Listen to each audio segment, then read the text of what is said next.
안녕하세요. 반갑습니다. 유수아입니다. 오늘도 제가 돌아왔습니다. 여러분들의 편안한 숙면을 위해서. 오늘 알아볼 것은 괴담이나 도시전설이 아니고 바로 동화입니다. 우리가 어렸을 때 주로 읽었던 동화. 그런데 잠깐 생각해보면 조금 으스스한 내용들의 동화들이 많습니다. 그래서 오늘은 동화들의 내용을 한 번 더 되짚어보면서 어떤 으스스한 동화들이 있었는지 한번 알아보는 시간 가져보도록 하겠습니다. 자, 오늘의 첫 번째 동화는요, 바로 이것입니다. 푸른 수염이라고 하는 이름의 동화군요. 한번 어떤 내용인지 알아보겠습니다.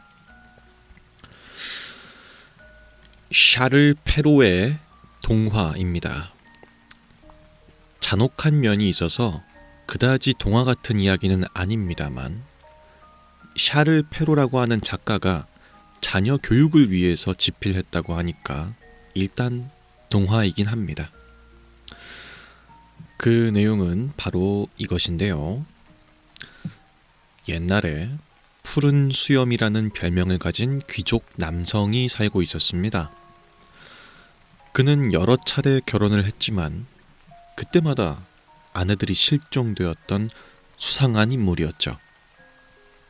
어느 날 그는 딸이 많이 있는 어느 가정에 청혼을 하고 결국 그 집의 막내딸과 결혼식을 올리게 되었습니다. 결혼식을 올린 후 막내딸은 푸른 수염의 큰 성에서 살게 되었습니다.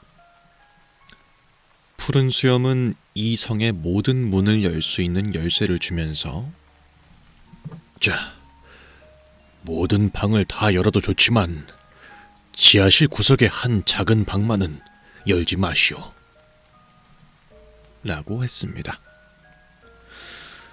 막내딸은 그 말을 충실히 지켰지만 얼마 후 푸른 수염이 볼 일이 있어서 지방으로 떠나게 되고 성에 찾아온 그녀의 언니가 꼬드겨서 결국은 열지 말라고 했던 그 작은 문을 열고야 마는데, 그 방 안에는 지금까지 푸른 수염과 결혼했던 아내들의 시체가 있었습니다.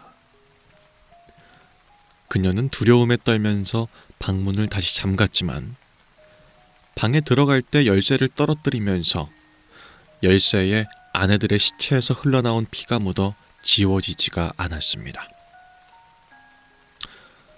그러니까 지금까지 실종되었던 아내들은 전부 푸른 수염의 명령을 어기고 문을 열었다가 들켜서 살해된 것이었죠.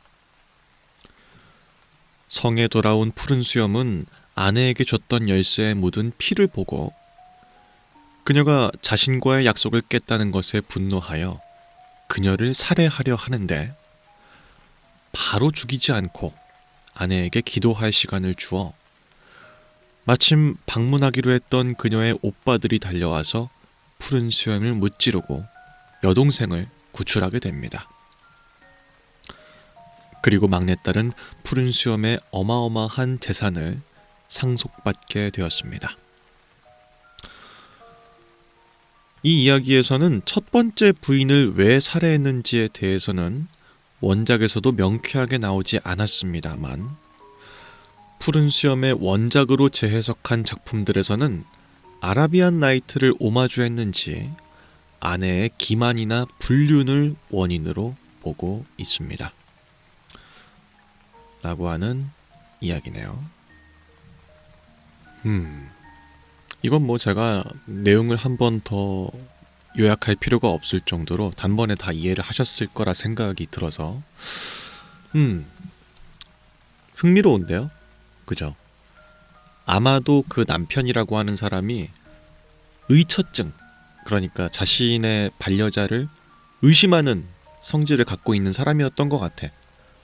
그러다 보니까 첫 번째 사람을 한번 죽이고 다음부터 또 재혼을 하게 될 때마다 또 의처증이 생겼겠죠.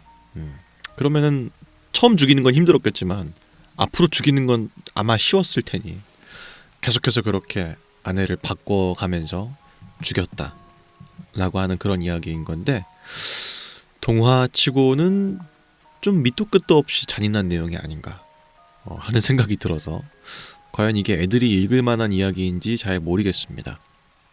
제가 생각하기에는 두 가지의 이야기인 것 같은데요.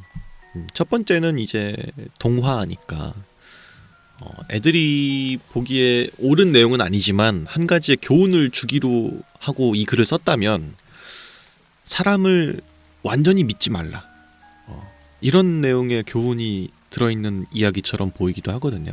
네. 아무리 결혼까지 한 그런 인생의 반려자인 사람이어도 엄청난 폭력성을 갖고 있을 수 있으니 사람을 온전히 믿는 것은 이제 좀 무서운 일이다, 뭐 이런 걸 경고하기 위해서 쓴 게 아니었을까 하는 생각이 들어요. 왜냐면 이제 대상이 아이들이니까 아이들을 상대로 한 납치라든지 그런 강력 범죄들이 꽤 있잖아요. 그런 걸 경고하기 위해서 쓴 내용이 아니었을까 하는 생각이 들고요. 두 번째로는 결국 이 푸른 수염이라는 사람이 아내한테 부탁을 한 거잖아. 내 모든 걸 다 알아도 좋지만 한 가지만큼의 비밀은 알려고 하지 마라, 뭐 이런 식의 경고를 한 건데, 아내가 그 경고를 무시했기 때문에 이런 일이 벌어진 거지 않습니까? 그래서 사람의 비밀을 함부로 파려들지 말라라고 하는 이야기인 것처럼도 보여요. 왜냐면 아마 그 전까지의 결혼 생활은 행복했을 거 아니야. 열지 말라고 했던 그 방문을 열기 전까지는 행복했겠죠. 그러니 사람이 감추고자 하는 비밀을 굳이 파고들지 말라라고 하는 교훈을 주는 이야기인 것처럼도 보입니다. 네. 여튼간에 어떤 교훈을 가지고 있는 이야기든 시체가 산처럼 쌓여있는 방이 있다, 그것도 전부 전 아내의 시체들인 그런 방이 있다 라고 하는 이야기가 동화로 적합해 보이진 않는다 하는 그런 첫 번째 이야기였습니다. 한 몇 년 전쯤이었나? 그 르세라핌 노래 중에서 그 이브 푸시케 그리고 푸른 수염의 아내들, 그런 노래 있었잖아요. 줄여서 이프프라고 했던 거. 아뭐 메스 그 노래 있잖아. 거기에 나오는 푸른 수염이 이제 이 푸른 수염인 거죠. 하여튼 뭐 그렇습니다. 참 기묘한 이야기가 아닐 수가 없네요. 이어서 두 번째 이야기도 준비가 되어 있습니다. 자, 이어지는 두 번째 이야기는 바로 이것입니다. 빨간 망토. 영어로는 Little Red Riding Hood라고 하네요.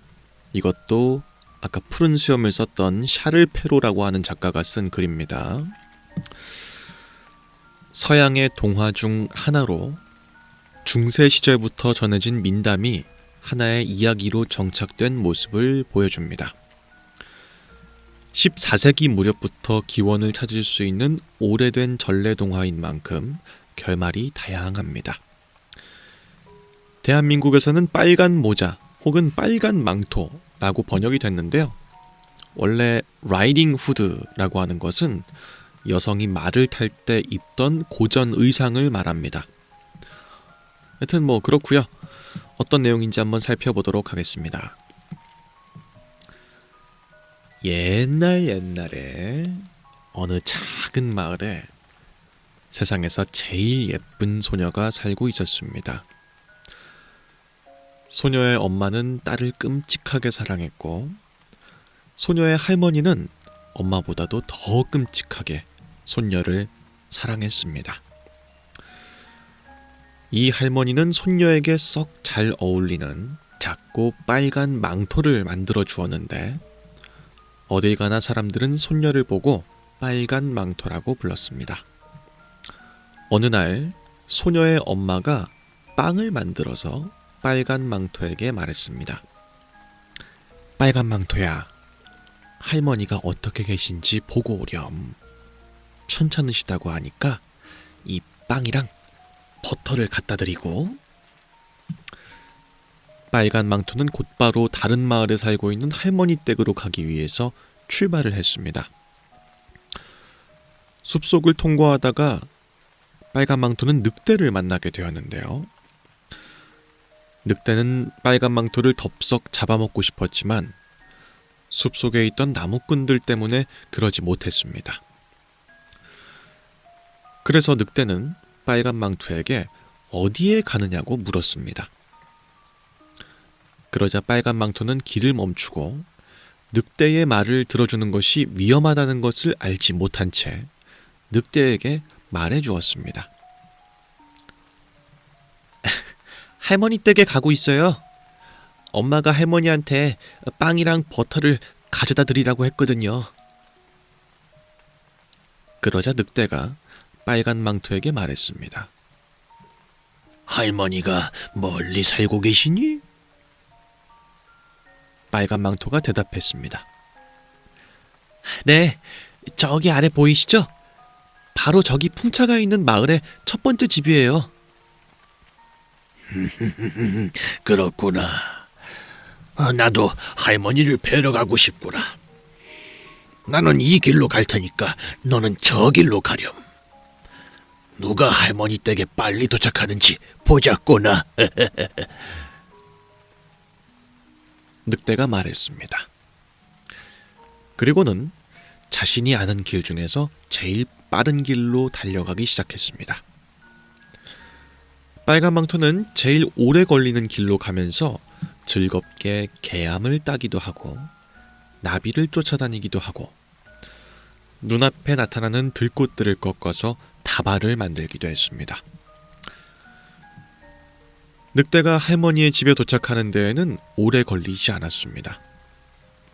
늑대는 문을 똑똑 두드렸습니다. 누구시오? 할머니가 물었습니다. 늑대는 빨간 망토의 목소리를 흉내내며 말했습니다. 할머니, 손녀인 빨간 망토예요. 엄마가 할머니한테 빵이랑 버터를 가져다 드리라고 해서 왔어요. 몸이 좋지 않던 할머니는 침대에 누운 채로 소리쳤습니다. 문에 달린 작은 쐐기를 잡아당기렴. 그러면 나무 빗장이 열릴 거야. 늑대는 쐐기를 잡아당겨서 문을 열었습니다. 그리고는 할머니에게 달려들어서 할머니를 단숨에 먹어치웠습니다. 늑대는 사흘이 넘도록 먹은 것이 아무것도 없었기 때문이었습니다. 할머니를 잡아먹은 늑대는 문을 걸어 잠갔습니다.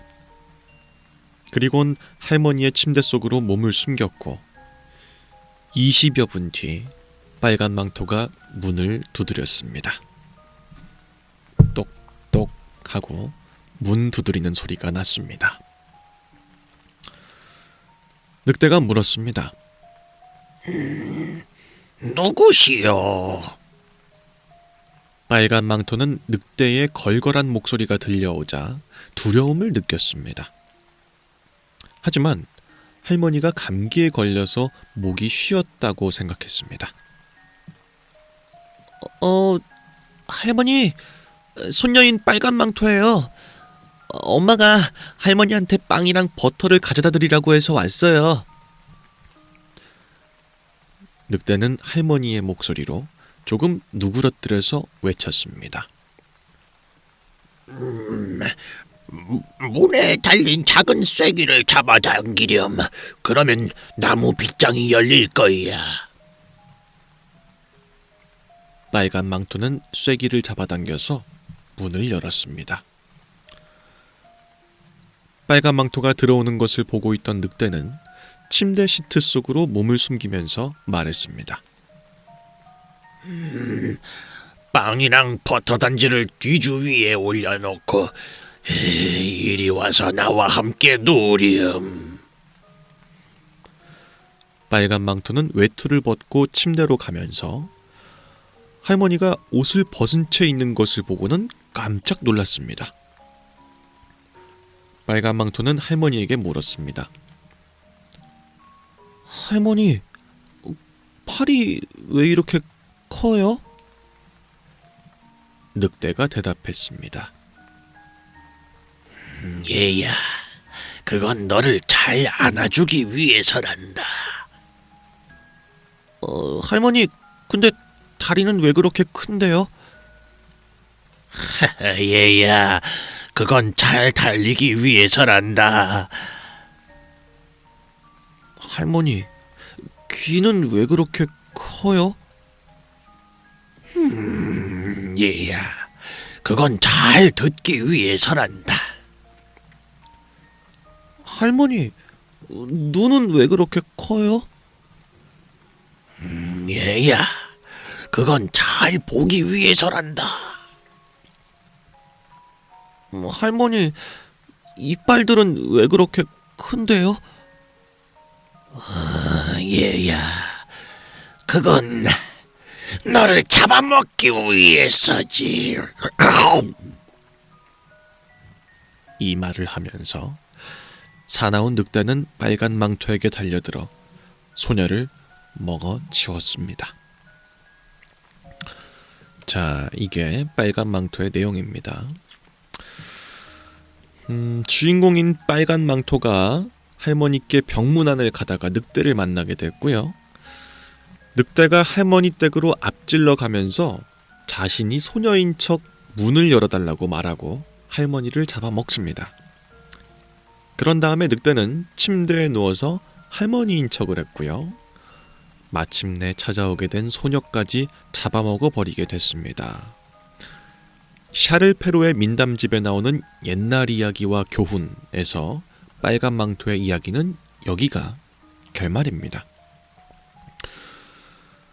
이 당시에는 어린아이의 납치가 심했던 시절이라 부모들이 아이들을 보호하기 위해 만들었다는 설이 있습니다. 샤를 페로는 매력적인 소녀가 늑대와 같은 수상한 자의 말을 듣지 않았다면 늑대의 전역감이 되는 일은 없었을 수 있었다. 늑대는 협박을 하거나 폭력을 휘두르지도 않았고 화를 내지도 않았다. 정중한 행동을 하는 늑대가 사실은 가장 무서운 존재다. 라는 교훈을 덧붙였습니다. 당시 프랑스의 살롱 문화와 젊은 여성들에게 보내는 경고로 해석이 됩니다. 라고 하는 이야기였습니다. 방금 알아봤던 그 푸른 수염이랑 다루는 이야기가 비슷한 느낌이네요. 네, 그죠. 약간 좀 다르지만 기본적으로 사람을 조심하라라고 하는 교훈이 둘 다 내재되어 있는 이야기인 것 같아요. 특히 이 이야기는 늑대라고 비유가 됐지만 이제 겉으로는 젠틀한 척하고 되게 뭐 상대방에게 호의가 가득해 보이는 늑대라고 하는 캐릭터를 말미암아서 인간이 그럴 수도 있다 라고 하는 걸 보여주는 그런 이야기인 것 같아요. 근데 확실히 그런 이야기라고 생각을 하고 다시 이 동화를 보니까 그런 내용인 것 같네요. 네. 그 옛날에는 이 빨간 망토가 되게 끔찍한 얘기라고 생각을 했거든. 그리고 왜 이런 얘기가 있는 걸까? 서스펜스를 위해서 있는 건가? 단순히 이 정도의 생각에서 그쳤는데 지금 생각해보니까 우리가 다 그렇잖아. 네. 사람이 겉으로는 이제 얼마든지 그런 척 할 수 있지만 속으로는 시커먼 속내를 갖고 있는 경우들이 되게 많잖아요. 그런 예시를 늑대와 소녀의 이야기로 비유했다라고 하면은 이해가 된다 하는 생각이 들기도 합니다. 모르긴 몰라도 이 샤를페루라고 하는 사람은 사람을 굉장히 싫어하는 사람이었나 봐요. 기본적으로 사람에 대한 혐오감이 깔려있는 느낌이네. 어떻게 보면 좀 앞서간 느낌이 들기도 하고요. 그죠? 뭐 하여튼 이 이야기는 방금 알아본 이 샤를페로의 이야기가 유명한 것보다는 다른 버전이 더 유명합니다. 바로 그림 동화 버전인데요. 이제 그림 동화는 이제 그림 그리다 할 때 그림이 아니라 이제 그림 형제가 쓴 동화를 그림 동화라고 하거든요. 거기에는 뒷이야기가 더 붙습니다. 요것도 잠깐 설명해 드릴게요.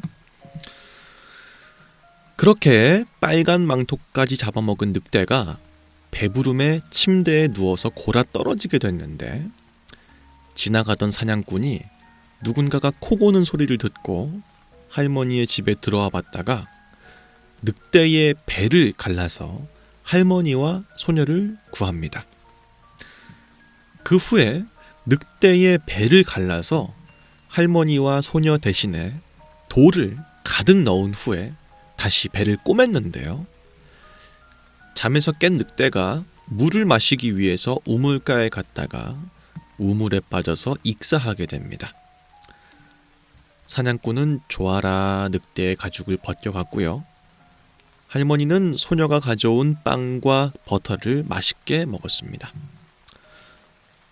빨간 망토는 다시는 어머니가 가지 말라고 한 숲길로 다니지 않겠다고 결심을 합니다. 요렇게 끝나는 버전을 우리가 더 많이 봤을 겁니다. 요거는 해피엔딩으로 끝내기 위해서 그림 형제가 이야기를 약간 비튼 버전이라고 하네요. 그치, 저도 이제 보통 알고 있던 이야기는 여기까지거든요. 예. 뭐 배를 째가지고 꺼내가지고 다행히도 할머니랑 소녀가 살아있었고 돌을 넣고 다시 꿰맸는데 나중에 이제 늑대가 벌을 받았다, 뭐 이런 식의 이야기를 저도 알고 있었는데, 동화의 버전이다라고 생각했을 때는 이쪽 버전이 더 어울리는 느낌이네요. 그죠? 모르긴 몰라도 애들이 읽기에 훨씬 권선징악의 느낌도 있고 하다 보니까 이해가 잘 되고 재밌게 읽을 수 있을 것 같아요. 근데 이제 원래의 버전이 지금에서 다 큰 어른이 돼서 생각했을 때는 맞는 말인 것 같다 하는 생각이 드는 뭐 그런 이야기였습니다. 뭐가 됐든 아이들한테 들려주기 썩 꺼려지기도 하는 그런 내용이 아니었을까, 원작의 경우에는. 그런 생각이 드는 두 번째 동화였습니다. 여튼 그렇고요. 이어서 세 번째 동화도 준비가 되어 있습니다. 자, 그리고 이어지는 세 번째 동화는 바로 이것입니다. 성냥팔이 소녀. 예, 한스 크리스티안 안데르센의 동화입니다. 우리가 안데르센 동화라고 부르는 동화 중에 하나지요. 줄거리는 다음과 같습니다. 19세기 어느 12월의 마지막 날 밤, 찬바람이 몰아치는 길거리에서 지나가던 사람들에게 성냥을 팔던 누더기 차림의 한 성냥팔이 소녀는 아무도 성냥을 사주지 않아서 돈을 벌지 못했고요. 그 상태로 귀가했다간 주정뱅이인 삼촌에게 매를 맞을 것이 뻔했기 때문에 집에 돌아가지도 못했습니다. 거기다가 설상가상으로 마차를 피하는 과정에서 한쪽 신발을 잃어버리게 됐고요. 또 다른 신발 한 짝마저도 동네의 말썽꾸러기 소년들에게 빼앗기고 말았습니다. 결국 추위를 피해서 인적 드문 골목길에 앉은 소녀는 손이라도 녹이기 위해서 성냥불을 켜게 됩니다. 그런데 성냥 하나를 켤 때마다 신기하게도 소녀가 마음속으로 늘 바라던 따뜻한 난로, 화려한 만찬, 크리스마스 트리 등의 환영이 차례로 나타나기 시작했습니다. 소녀는 그것을 황홀하게 바라보고 있었지만 도중에 성냥불이 꺼지자 그 풍경도 곧 사라져버리게 됩니다. 이윽고 하늘에서 별똥별이 하나 떨어졌는데 소녀는 그 별을 보고 나지막히 중얼거립니다. 유성이 떨어지는 건 누군가가 하늘나라로 갔다는 뜻이라던데 누가 죽은 걸까? 그리고 소녀가 네 번째로 성냥을 켜자 생전에 소녀를 무척 아껴주고 사랑해주셨던 돌아가신 외할머니가 나타나게 됐습니다. 소녀는 행여나 할머니마저 사라져버릴까봐 필사적으로 남아있던 모든 성냥을 다 꺼내서 불을 붙였습니다. 하지만 시간이 지나 그마저도 불이 꺼지게 되자 소녀는 점점 흐려지는 할머니의 환영을 붙들려고 애쓰면서 울부짖었습니다. 할머니, 할머니, 제발 절 두고 가지 마세요. 저도 데려가 주세요. 그러자 할머니의 환영이 따뜻하게 웃으면서 소녀를 자신의 품으로 이끌었고 소녀는 할머니의 품에 안겨서 돌아가신 아버지, 어머니와도 행복한 재회를 하게 됐습니다. 이제 소녀는 더 이상 춥지도 배가 고프지도 않았습니다. 다음날 아침, 사람들은 온몸에 눈이 쌓인 채 쓰러져 있는 소녀를 발견했습니다. 소녀는 얼굴에 미소를 띤 채로 죽어 있었습니다.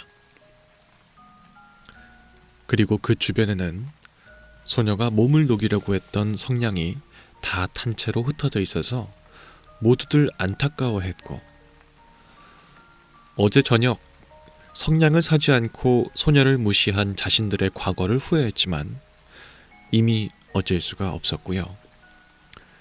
그러면서도 그녀가 왜 얼굴에 미소를 띠고 있었는지는 그 누구도 알 수가 없었다고 합니다. 라고 하는 내용입니다. 자, 그 밑에 해석도 한번 읽어볼까요? 유명한 동화이긴 한데 한국적 정서에서는 당최 아이들이 보라고 만든 게 맞는 건지를 알 수가 없고요.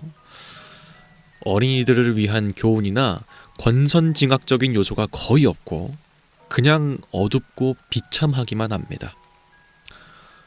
꿈도 희망도 없는 잔혹동화이자 현실은 시궁창이라는 게 뭔지 제대로 보여준 동화입니다.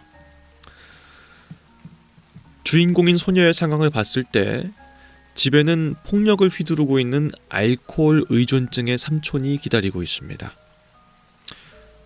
게다가 눈은 내리고 있는데 그나마 신고 있던 신발을 마차를 피하다가 한쪽을 잃어버리고 또 한쪽은 소년들이 훔쳐갔으니 이는 웬만한 성인조차도 견디기가 힘든 상황이지요. 그나마 어린이들이 읽기에 조금이라도 더 낫도록 소녀의 사후를 창작한 판본에서는 동사한 소녀의 시신을 보고 소년들이 자신의 행동을 뉘우치고 울면서 신발을 돌려줬다는 버전도 있고요. 성냥팔이 소녀의 아버지가 폭력 가장으로 횡패를 부렸던 것을 참회하는 버전도 있고, 전날 소녀를 그냥 지나친 아주머니가 행인들 틈에서 튀어나와서 시신을 끌어안고는 내가 성냥을 사줬더라면 이렇게 되지 않았을 것이라면서 친자식을 잃은 것 마냥 우는 버전도 있고요. 행인들이 소녀를 교회당으로 옮겨서 장례를 치러주면서 이제 하느님이 계시는 곳에서 따뜻하고 배부른 안식을 취할 것을 목사와 함께 기도하는 버전도 있습니다. 하지만 그건 그냥 버전일 뿐, 우리가 방금 읽은 이야기가 원본입니다. 소녀가 성냥을 켤 때마다 본 난로, 만찬, 트리, 이것들은 소녀가 너무나도 간절하게 원했던 환상을 본 것이고요. 그 와중에 떨어지는 별똥별을 본 것은 소녀의 대사에서도 알 수 있듯이 그녀가 세상을 떠나게 된다는 복선입니다. 자신이 이미 세상을 떠났다는 것을 모르고 천진난만하게 누가 죽은 걸까? 라면서 어리둥절해하는 소녀의 모습은 참으로 가슴 아픈 장면이 아닐 수가 없습니다. 그렇다 보니까 성냥팔이 소녀는 동화가 아니라 올리버 트위스트 같은 사회 고발 소설과 비슷하다고 볼 수가 있습니다. 그다지 길지 않은 동화지만 그 임팩트가 너무 강렬하기 때문에 안데르센의 동화 중에서 가장 유명한 작품 중에 하나입니다. 또 소녀가 환상을 보는 순서가 정신의학적으로 분석을 해봤을 때도 완벽하다는 평가가 있습니다. 그 외에도 각박하게 메마른 사람들의 인심에 대한 질타, 인어공주에서와 같이 영혼 불멸에 대한 안데르센의 철학도 담겨 있기도 합니다. 그런데 이렇게 단순히 잔혹하기만 한 동화가 아닐 수도 있습니다. 방금도 알아봤듯이 사회 고발적인 면모가 있는 동화일 수도 있는데요. 자, 일부에서는 성냥팔이 소녀가 실화를 모티브로 만든 일종의 사회 고발물이라고 주장하기도 합니다. 왜냐? 당시에는 성냥의 주 재료였던 백린의 위험성이 알려지지 않아서 백린 성냥을 주로 사용했는데요. 성냥팔이 소녀가 그 백린 성냥을 한꺼번에 켠 상태에서 흡입을 했기 때문에 백린으로 인한 환각을 보다가 서서히 숨을 거둔 것이라는 의견도 있습니다. 그 성냥팔이 소녀는 원래 백린 공장에서 성냥을 만드는 데 동원되었던 아동 노동의 말단 노동자로 이미 오랫동안 백린에 노출되어서 턱뼈가 점점 무너져 내리는 백린 중독을 겪고 있었을 확률이 높고요. 공장에서는 당연하지만 이런 아이들은 쓰고 버렸습니다. 버리는 조건으로 던져준 것이 돈이 되던 성냥 몇 값인데 그걸 팔아서 간신히 먹을 걸 구하다가 결국은 객사해버리고 마는 산업혁명 시대 아동 노동의 비참함이 동화의 형태로 드러났다는 것입니다. 라는 실화를 이제 배경으로 한 이야기가 아니냐라고 하는 이제 이야기도 있는 거죠. 그러니까 이제 소녀가 왜 성냥을 팔고 있었겠냐? 사실은 성냥 공장에서 일하는 말단 노동자였을 것이고 그 당시에 퇴직금 비슷한 걸로 돈 대신에 성냥을 이제 받았다면 그 성냥을 돈으로 바꾸기 위해서 성냥을 팔았을 것이라는 거죠. 게다가 성냥을 떼는 그 과정에서 백린을 다량 흡입하면서 이런 환각을 보고 결국엔 사망까지 이르게 된 게 아니냐라고 하는 그런 산업혁명 시대에 대한 비판이 담겨있는 이야기인 것처럼도 보인다 라고 하는 이야기입니다. 글쎄요, 다른 동화들은 어떻게든 아이들의 입장에서 봤을 때 약간 동화적인 교훈을 느낄 수 있는 이야기들인 것 같거든요. 어떻게 보자면, 그죠? 아까 읽었던 푸른 수염은 남을 너무 믿지 말 것, 뭐 이런 이야기라든지, 아니면 빨간 망토도 타인에게 자신의 모든 어떤 계획이라든지 집 주소 같은 거 이런 걸 알려주지 마시오, 뭐 이런 이야기인 것처럼도 보이는데 과연 이 이야기는 아이들이 보고서 어떤 교훈을 얻을 수 있을까? 전혀 연결되는 교훈이 없는 것 같다. 그렇기 때문에 상당히 아이들에게 읽어주기 힘든 동화가 아닌가 하는 생각이 드는 그런 이야기였습니다. 근데 이런 부분이 있었구나. 이거 유성이 떨어지는 모습을 보면서 유성이 떨어지는 건 누군가가 죽었다는 뜻이라던데 라는 부분이 있었군요. 근데 이제 이미 그걸 본 순간 자신이 죽은 순간이었던 거지. 그치? 마지막 성냥을 켜는 그 과정은 이미 사후에 그 소녀에 대한 이야기였던 거야. 너무 슬프다. 그쵸? 하여튼 진짜 옛날 동화들은 전부 맵네요. 예, 이게 강도 조절이 좀 쉽지 않은 것 같습니다. 확실히 과거의 애들이 훨씬 더 강하게 컸다, 이런 생각이 들어요. 하여튼 그렇고 다음 이야기도 준비가 되어 있습니다.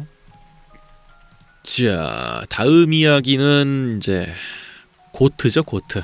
예, 제가 어렸을 때 굉장히 좋아했던, 아마 많은 분들이 가장 좋아했던 동화가 아닐까 하는 생각이 드는데요. 바로 해와 달이 된 오누이입니다. 뭐 햇님 달님으로도 이름이 바뀐 버전도 있던 것 같은데 뭐가 됐든 이제 해와 달이 된 오누이라고 하는 이야기, 어떤 내용이었는지 다시 한번 살펴보도록 하죠. 대표적인 전래 동화 중에 하나입니다. 넓게 보았을 때는 신화로도 볼 수가 있고요. 줄여서 햇님 달님이라고도 불렸습니다. 원래는 한국의 해와 달의 기원 신화였던 것으로 추정이 되는데 후에는 민담이 되었고요. 지금은 동화로 인식이 되고 있습니다. 한번 줄거리 살펴보시죠. 자, 옛날 옛적 깊은 산속에 가난하지만 사이가 좋은 오누이와 홀어머니가 살고 있었습니다. 오누이의 아버지는 일찍 세상을 떠났고요. 홀어머니 혼자 집으로부터 몇 고개를 넘어가야 나오는 먼 거리의 장터에 떡을 내다 판매하는 일을 하면서 생계를 책임지고 있었습니다. 어느 날 어머니가 장터로 떡을 팔러 가기 전 어린아이들만 두고 가려니까 왠지 걱정이 돼서 아무한테나 절대 함부로 문을 열어줘선 안 된다고 아이들에게 신신당부를 했습니다. 그렇게 늦은 밤 장터에서 팔다 남은 떡을 가지고 귀가하던 도중 어머니는 첫 번째 고개에서 호랑이를 만나게 됐습니다. 호랑이가 떡 하나 주면 안 잡아먹지. 라고 위협하자 어머니는 벌벌 떨면서 떡을 하나 던져 주었습니다.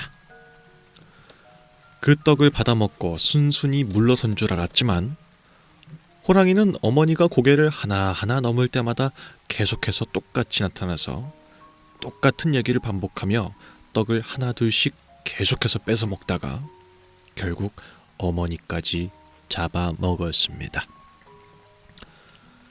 그 뒤 호랑이는 그 자식들까지 잡아먹기 위해서 어머니의 옷을 입고 위장한 채로 그 집을 찾아가게 됩니다.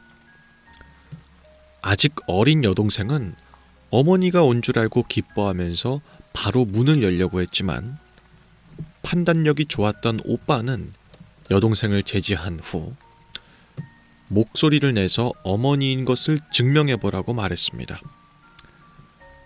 이때 쉰 목소리를 냈던 호랑이는 떡을 팔다가 목이 쉬어서 목소리가 이렇게 됐다 라면서 핑계를 대게 됩니다. 그래도 의심하던 오빠는 이번에는 손을 내밀어 보라고 했는데 호랑이는 문풍지를 뚫고 자신의 앞발을 보여주었습니다. 이에 오빠가 이것은 엄마의 손이 아니라면서 의심하자 호랑이는 오랜 시간 동안 일을 해서 손이 이렇게 거칠어졌다고 둘러대게 됩니다. 그러던 중 문풍지 구멍 밖으로 호랑이의 희번떡한 노란 눈을 보게 되자 오누이는 호랑이의 정체를 알아채게 됐고요. 엄마가 호랑이에 의해 변을 당한 것을 알고 몰래 뒷문으로 빠져나와서 나무 위로 얼른 몸을 피하게 됩니다. 호랑이는 오누이를 추격하다가 바로 옆 우물에 오누이가 비친 모습을 발견하게 됩니다. 이에 호랑이는 부드럽게 얘들아, 거기는 어떻게 올라갔니? 하고 묻자 오빠는 손발에 참기름을 바르고 올라왔지? 라면서 거짓말을 했습니다. 이에 호랑이는 그 말만 듣고 어리석게도 곧바로 부엌에 가서 자신의 손발에 참기름을 바르고 왔지만 당연히 미끌미끌한 참기름 때문에 자꾸만 나무 줄기에서 미끄러져 구르기만 했습니다. 이런 멍청한 호랑이를 보면서 오누이는 어느새 무서움도 잊고 웃음을 터뜨렸습니다. 그러다가 신나게 웃던 동생이 자신도 모르게 멍청하기는 도끼로 나무를 찍으면서 올라오면 쉽게 올라올 수 있는데 라면서 올라오는 방법을 발설하게 되자 호랑이는 그걸 듣고 도끼를 꺼내 들고 와서 나무를 쿵쿵 찍으면서 올라오기 시작했습니다. 그 뒤 호랑이를 피해 계속 올라가다가 결국 나무의 꼭대기까지 다다르게 된 오누이는 지푸라기라도 잡는 심정으로 눈물을 흘리면서 하늘을 향해 싹싹 빌었습니다. 하나님, 저희를 구해주시려면 새 동아줄을 내려주시고 그렇지 않으시면 썩은 동아줄을 내려주세요. 그러자 정말로 하늘에서 새 동아줄이 스르륵 내려왔고 오누이는 그 동아줄을 타고 하늘로 올라가서 가까스로 목숨을 건지게 되었습니다. 이를 본 호랑이도 하늘에 대고 똑같이 소원을 빌었더니 이번에는 하늘에서 썩은 동아줄을 내려주었습니다.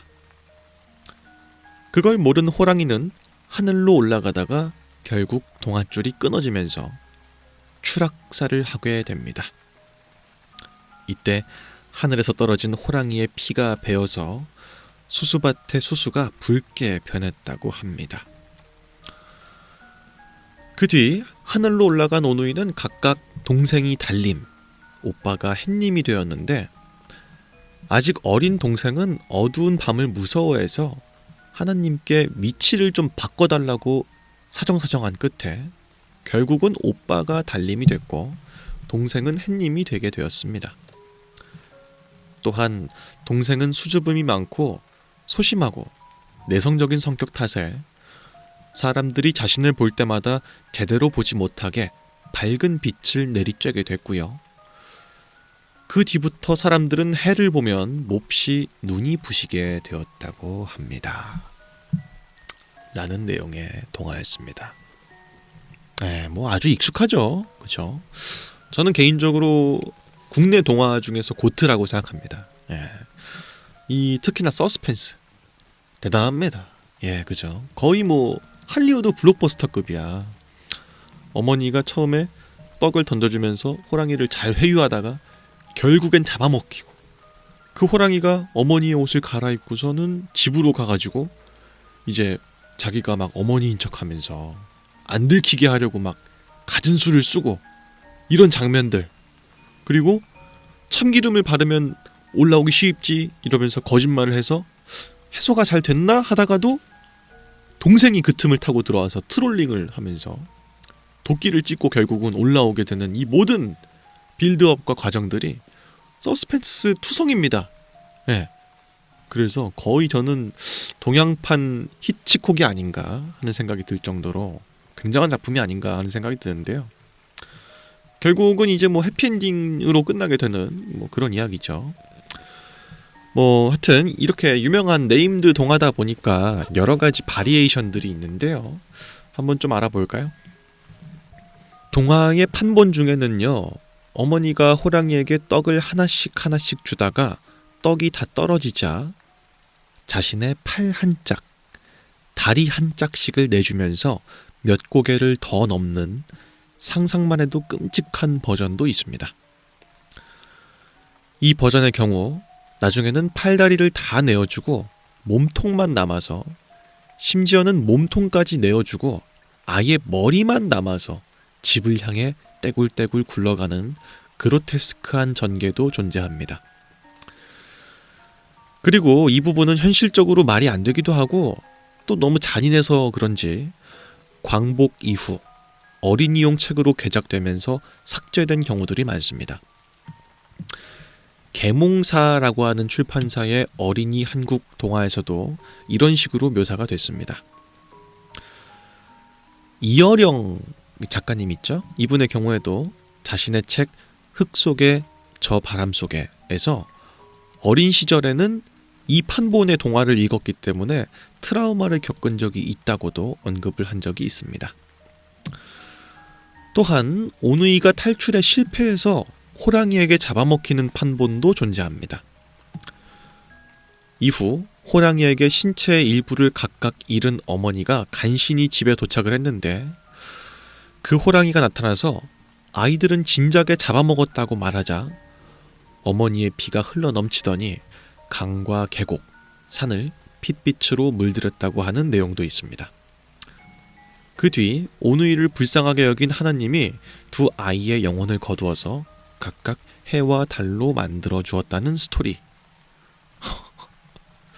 진짜 끔찍하네요. 최악인데? 그죠? 어머니는 약간의 희망을 갖고 집으로 돌아왔을 텐데 집에서는 이미 자신의 자식들을 잡아먹은 호랑이가 꺽 하면서 이미 네 놈의 자식은 내가 다 먹었지. 이러는 거잖아. 정말 최악이다. 그죠? 여튼 그런 버전도 있었고요. 뭐 다른 버전도 있습니다. 호랑이가 어떻게 아이들이 사는 집의 위치까지 정확하게 알게 되었는지에 대해서 의문을 갖는 사람들도 있는데요. 집으로 가는 어머니의 뒤를 밟아서 알아챘고 거의 다 왔을 때쯤에 잡아먹었다고 설명하는 동화들이 있습니다. 또한 위에 나온 어머니가 팔다리까지 떼어주면서 어떻게든 굴러서 집으로 가는 버전에서는 떼굴떼굴 굴러가는 어머니를 호랑이가 뒤쫓다가 집의 바로 앞에서 낼름 잡아먹었다는 판본도 있을 정도입니다. 또 오누이가 나무 위로 올라가고 이를 뒤쫓은 호랑이가 우물 안에 비친 오누이를 보고는 아이들이 나무 위가 아니라 우물 안으로 들어간 줄 알고 거기에는 어떻게 들어갔니? 라고 말하는 버전도 있습니다. 그래서 아이들이 웃다가 여동생이 생각 없이 헤헤, 우리는 나무 위에 있는데? 라고 말해버려서 호랑이가 알게 되는 경우도 있습니다. 또 부녀자를 강간 살해 후 아이들까지 해친 끔찍한 사건을 동화적으로 각색해서 만들었다는 설도 있습니다. 아이들은 해와 달이 되고 사악한 호랑이는 사망하는 것으로 안타까운 이 사건을 위로하면서도 해당 범죄자를 욕하는 것이라는 그런 이야기라는 설도 있고요. 또 호랑이가 멍청하게도 하나님, 저를 구해주시려면 썩은 동아줄을 내려주시고 그렇지 않으시면 새 동아줄을 내려주세요 라고 반대로 말해버려서 썩은 동아줄이 내려왔다는 버전도 있습니다. 네, 저도 이 버전을 봤던 것 같아요. 네, 호랑이가 따라가려고 하다가 잘못 반대로 말해버리는 바람에 결국 죽게 됐다는 버전을 봤던 것 같습니다. 근데 어떤 버전이 됐든 간에 여동생이 그렇게 막 호랑이한테 진실을 다 말해주잖아. 헤헤, 이렇게 하면 되는데 막 이런 식으로. 어린 마음에는 그거 볼 때 너무 싫었던 것 같아요. 근데 그게 애들의 특성이긴 하거든. 애들이 원래 자기만 알고 있어야 되는 거를 그냥 쉽게 말해버리는 경향이 있잖아. 비밀 같은 걸 잘 못 지키고 하다 보니까. 그래서 이제 애들의 특성이긴 한데 어린 마음에 봤을 때 저 미친놈 막 이러면서 제발 가만히 좀 있지 이런 생각을 좀 많이 했던 것 같습니다. 여러분들도 아마 그러지 않았을까 하는 생각이 들기도 하네요. 이 부분이 엄청나게 서스펜스를 만드는 부분인 거죠. 결국은 하면 안 되는 걸 해버리니까. 여튼 그렇고 이런 버전도 있습니다. 호랑이가 선역으로 나오는 버전도 있는데요. 오누이의 어머니가 귀가하다가 병이나 사고 때문에 쓰러지게 됐고요. 지나가던 호랑이한테 자기가 팔던 이 떡을 줄 테니까 자기 대신에 아이들을 돌봐줄 것을 부탁한다는 유언을 남기고 숨을 거두자 호랑이가 그 유언을 듣고 아이들이 사는 집으로 찾아가게 됐는데 아이들은 호랑이만 보고 너무 무서워서 겁부터 먹고 동아줄을 타고 도망치고 호랑이가 오해를 풀기 위해서 동아줄을 잡고 해명하다가 그만 떨어지면서 부상을 입게 됩니다. 이후 하늘에서 모든 이야기를 들은 해와 달이 된 아이들이 호랑이에게 사과를 하고 이에 호랑이는 감동받아서 그 뒤에 돌을 깨우쳐서 산을 지키는 산신이나 사신수 중의 하나인 백호가 되는 것으로 훈훈하게 끝나는 버전도 있습니다. 이건 좋네요. 좋은 버전이다. 그죠? 아마 그 원작의 내용이 너무 끔찍하다고 판단한 누군가가 약간 긍정적인 버전으로 바꾼 버전인 것 같아요. 그죠? 굳이 하자면 이제 마이너인 곡조를 메이저로 바꾼 느낌이네요. 여튼 그런 여러 가지 판본들이 있고요. 그 밑에는 또 이 이야기랑 연관된 다른 이야기들도 있어서 같이 좀 읽어드리겠습니다. 빨간 망토 그리고 늑대와 7마리 아기 염소와 같은 계통의 동화입니다. 세계적으로 비슷한 플롯의 동화가 여러 지역에서 시간 차이를 두고 존재하는 경우가 흔한데요. 빨간 망토에 대해서 진화생물학과 유사한 방식으로 계통을 추적했고 해당 조사의 한국 판본으로 이 햇님 달님의 이야기가 포함되게 되었습니다. 그러니까 이제 유사한 시기에 유사한 이야기가 이제 국가마다 존재하는 게 흔한 일이라는 거죠. 확실히 빨간 망토 알아봤던 이야기랑 해와 달이 된 오누이 이야기는 유사한 느낌이 들긴 합니다. 그죠? 뭐 이런 식으로 구성이 유사한 동화들은 꽤 많은데요. 콩쥐팥쥐도 예를 들자면은 신데렐라와 구성이 똑같습니다. 그죠? 이제 전 시간에 알아봤던 콩쥐팥쥐. 이제 원님이 이제 꽃신을 두고 간 이제 소녀를 찾기 위해서 이제 파티에 참석하는 내용인데, 신데렐라도 마찬가지죠. 유리구두를 놓고 가게 된 신데렐라를 찾기 위해서 마을을 돌다가 결국은 결혼까지 하게 됐다. 뭐 이런 이야기니까요. 뭐 그렇고요. 또 다음, 신화나 전설 그리고 동화 속에서 해와 달의 관계가 형제 자매인 경우가 꽤 흔하다고 합니다. 가장 유명한 사례는 원시 인도 유럽 신화를 기원으로 하는 그리스 로마 신화의 헬리오스, 셀렌의 남매, 그리고 아폴론 아르테미스 남매. 이외에도 북유럽 신화에서는 남매 일월신 솔과 마니가 있고요. 일본 신화의 아마테라스, 츠쿠요미도 남매입니다. 다만 남매 간일 경우에는 보통 이제 오빠가 해, 그리고 누이가 달인 경우가 많고요. 방금 알아봤던 해와 달이 된 오누이처럼 해가 오히려 여자, 그리고 달이 남자인 경우는 드문 편이라고 합니다. 확실히 그러네요. 신화 같은 곳들에서도 해랑 달이 남매라고 하는 경우들은 꽤 많은 것 같다. 신기하다. 왜 그럴까요? 뭐 이해가 안 되진 않는데, 일단 태양이랑 달이 각각 낮과 밤에 하나씩 떠 있고, 그리고 이제 해의 기운은 어떤 양의 기운처럼 보이고, 또 달의 기운은 음의 기운처럼 보이니까 남녀를 대변하는 느낌이 들기도 하잖아요. 그렇기 때문에 남매의 이야기로 해와 달의 이야기가 치환되는 것이 뭐 연상되기 쉬운 이야기인 것처럼 보이긴 합니다. 그죠? 그렇지만 국가별로 이렇게 많은 이야기들이 결국은 해와 달이 원래는 남매였다, 이런 식의 이야기인 게 많은 건 재미있는 부분인 것 같습니다. 또 호랑이가 사실은 호랑이가 아니고 영아 살해를 시도한 엄마를 순화해서 묘사한 것이라고 해석되기도 합니다. 그렇다면 동생이 엄마라고 생각하고 문을 열어주려 한 것도 말이 됩니다. 라고 하는데, 그럴 수도 있겠네요. 그러니까 이제 생각해보자고.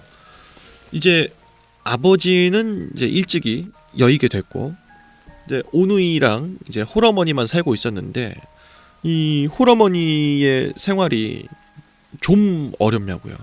떡을 갖다가 몇 고개를 넘어서 팔아야 되고, 이런 게 비관적이게 보일 수도 있고 우울한 입장이잖아. 그러니까 이 이상은 더 이상 이런 생활 못하겠다 싶어서 그냥 자녀를 없애야 되겠다, 이런 마음을 먹은 어머니가 어느 날에 불현듯 아이들을 죽이기 위해서 이런 일을 벌인 거라면 그럴 수 있겠다. 사실 호랑이가 나와서 애들을 속이는 내용은 되게 뜬금없잖아. 그죠? 근데 자신의 어머니가 자녀를 죽이려고 하는 내용이면 차라리 현실성은 있죠. 게다가 동생이 그렇게까지 힌트를 주는 것도 이해가 된다. 동생의 눈에는 그냥 엄마는 엄마인 거야. 근데 오빠의 눈에서는 어머니의 눈이 평소랑 뭔가 다르다는 걸 눈치를 챈 거죠. 그러면은 엄마가 이상하다, 이걸 느끼고 문을 안 열어주려고 했던 게 충분히 이해가 되는 부분이기도 하네요. 여튼 그렇고, 마지막으로 아이브의 두 번째 EP 타이틀곡, 이제 장원영 씨가 소속되어 있는 아이브 있죠. 여기서 해야는 이설아와 관련이 있는 것 같다 라고 하네요. 그래요? 해야 나 잘 안 들어봐가지고 몰랐는데 가사 좀 볼까? 그러네. 네 맘 나 주면 안 잡아먹지. 내 발톱 아래에 뭘 숨겼을지. 우리는 더 높이 하늘에 닿을 것처럼 외쳐. 올려봐 노려봐 넌 내 거니까. 호랑이의 입장에서 부른 노래였군요. 신기하네.